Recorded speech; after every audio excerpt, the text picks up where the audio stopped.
Morning everyone, আমি Asima daily blogging চ্যানেলে আবার একটি নতুন ভিডিওতে জানাই আপনাদের সকলকে আবার একবার স্বাগত।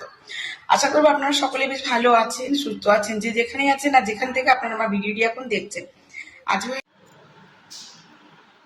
ঝটপট করে আমি যেটা করতে পেরেছি সেটা ডিমের কারি আর এই যে এঁচড়ের তরকারি আর এই যে লুচি করে দিয়েছি। মিটি সকালে করে খেতে চলে গেছিল লুচি তরকারি খেয়ে। এদিকে কিচেনটা দেখলেই বুঝতে পারবেন যে আমি আজকে কতগুলো কাজ সকাল থেকে করেছি। এই যে এগুলো গোছা বাগাবাগি করা রাখা, তার মধ্যে তাড়াতাড়ি করে করেছি এই যে আমি রান্না ডিমের কারি আর করেছি এই যে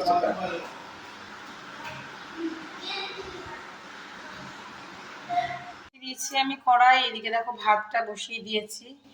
মিঠি আর আমি খাবো, মা বললে যে আমি এখন ভাত খাবো না, মা নিচে আবার ভাত বসিয়ে দিয়েছে। তো এইগুলো এখন বানাচ্ছি সয়াবিনের পকোড়া। ডিম টিম সবই দেওয়া আছে, মশলা দেওয়া আছে। যদি আপনারা চান যে আমি কীভাবে এই পকোড়াটা করছি রেসিপিটা, অবশ্যই আমাকে লিখবেন, আমি আপনাদের সঙ্গে শেয়ার করবো। তো চলুন আমি একে একে ভেজে দিই মাকে তরকারিগুলো দিয়ে আসি।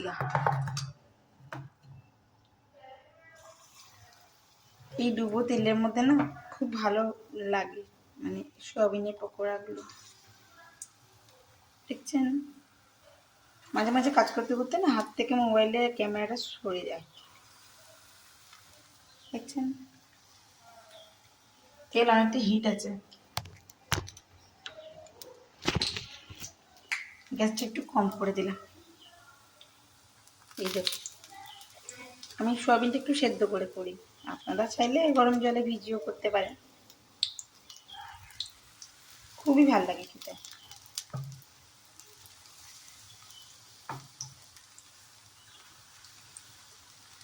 দেখছেন কি সুন্দর লাগছে, ছোট ছোট বড়ির মতো হবে।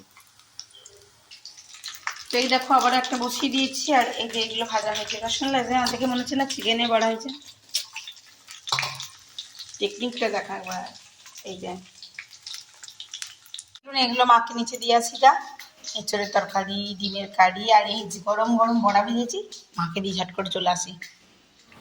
তো চলো আমি চলে এসেছি বাজার, আর বাজারে নিয়ে এসেছি মাছ সবজি আলু, এগুলো একদমই ছিল না, তো যার জন্য আমি এগুলো নিতে চলে এসেছি। আর অত আলু, চলো তোমাদেরকে বাড়ি গিয়ে দেখাবো যে আমি কতটা আলু আর সবজি টবজি জিনিস নিয়ে এসেছি। তো চলো রুটিটা নিয়ে নিই এবারে। এই যে রুটি নিতে চলে এসেছি, এবার রুটিটা নিয়ে আমি যাবো এবারে বাড়ি। সবজির বাজার, নিচে আলুই ভর্তি জানো তো বন্ধুরা। এই দেখো তার নিচে আরো একটি আলু আছে, মানে আলু শেষ নাই দাদা। ওরে বাপরে, পার করতে পারছি না, আমি বয়ে নিয়ে এসছি পুরো রাস্তা। দাঁড়া, সেই যে বার করে নিয়েছি দু রকম আলু। দেখো এটা লাল আলু, চিপস খাবার আলুটা। এতে মধ্যে লঙ্কা রসুন মটরশুঁটি পেঁয়াজ কলি, এই যে এখন মটরশুঁটির মধ্যে আছে। তো আমার যেহেতু ধুনো জ্বালতে লাগে, এই যে দেখো ধুনোর ছোবড়া, এখানে কর্পূর শেষ হয়ে গেছিলো, পুলতে শেষ হয়ে গেছিলো। এই পুলতেগুলো একদম ভালো জ্বলছিল না, এই যে নিয়ে চলে এসেছি। স্ক্রাব প্যাড শেষ হয়ে গেছিলো, আর একটু শাক পেলাম, শাকটা কিন্তু একদম টাটকা আছে দেখেছো। সঙ্গে নিয়েছি 2 পাতা একদম ফ্রেশ ধনে পাতা, আর আমার একটু সর্ষে লাগতো, আর একটু মেথি, শুকনো লঙ্কা আর একটু বাদাম, ব্যাস এই এনেছি বন্ধুরা। এই দেখতে পেলে গুটি গাটিয়ে দিলাম। আর এই যে আমার কুকারের এই যে এই গ্যাস কিটটা খারাপ হয়ে গেছিলো, দুটো কুকারের সঙ্গে একটা সেই রবারটা খারাপ হয়ে গেছিলো, সব শাড়ি টাড়ি নিয়ে আস্তে আস্তে অনেকখানি দেরি হয়ে গেল।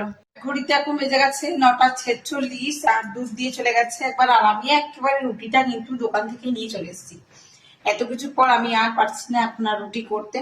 তো চলো মালগুলো ঝটপট। আজারি মাছটা আমি কোনো রকমে ধুয়ে দিয়ে চলে গেছিলাম বাজার আবার ওষুধ আনতে, আমার থাইরক্সিন শেষ হয়ে গেছিল, তো থাইরক্সিনটা আনবার ছিল, আর মায়েরও কিছু ওষুধ আনবার ছিল, সেগুলো সব এনে দিলাম।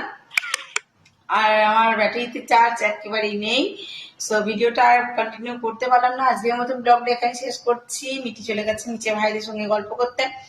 ব্লগে কিছু ভালো লাগলে অবশ্যই একটি লাইক কমেন্ট শেয়ার করে দিও। আর যদি নতুন বন্ধু হয়ে থাকো সো প্লিজ চ্যানেল সাবস্ক্রাইব করা বিশেষভাবে অনুরোধ রইল।